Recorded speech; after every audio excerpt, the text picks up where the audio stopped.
Once there was a man named Frank. Frank lived in a kingdom who was ruled by a king. Frank followed his king's orders because he saw what happened to people who didn't.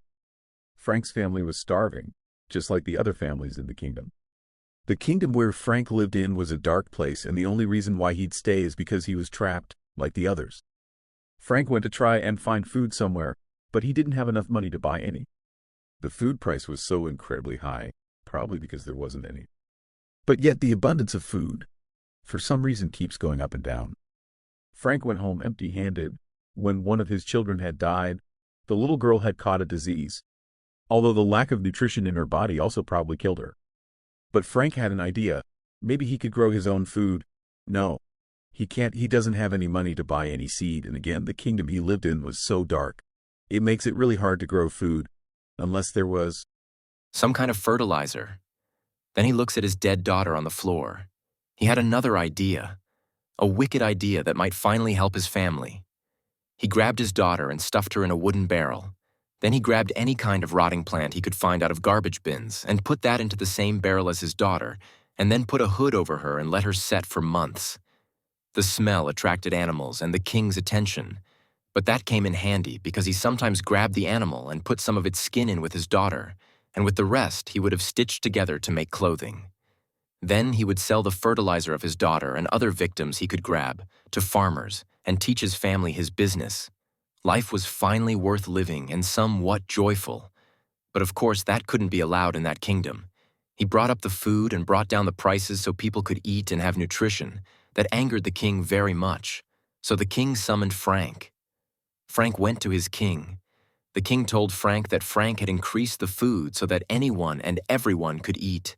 Chains extended from the king's hands upward. The chains were holding souls like they were balloons. The king then told Frank that is a crime big enough to be a part of the chains like the other souls. He called it ballooning. But the king liked how Frank had done it, so the king would spare him that. But the king had another idea for a punishment. Claws grew from the king's nails, ripping through the king's gloves. Then the king lunged for Frank, and Frank tried to duck, but it was too late. The king was ripping his body apart to shreds. And then the king put the remains of Frank into Frank's family fertilizer TM. When Frank's wife had found his body, she was mortified, but she wanted to see her husband one last time, so she stitched his head back together. Some parts were damaged and rotten, while others had already decomposed. Luckily, she was able to save his face, but she had to use skin from other things to do so, but she wasn't able to put together his body, as it was too complicated, and she really only wanted the face. With her money, she bought a pillow to put Frank's head on. But Frank wasn't dead. He was still alive, but tortured by his still rotting body. The end. Hi, you made it near the end of the video. Yay. If you have any ideas for me to do for another video, leave a comment. Maybe I'll do more of these. Sorry it took so long. I wasn't able to find an AI script reader that can read all of my script. So that's why there's two voices. I really like this video. You get to see my thought process, kind of. So yeah, tell me what you think of it. And now enjoy the rest of the video with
Once upon a realm, there was a boy and his father.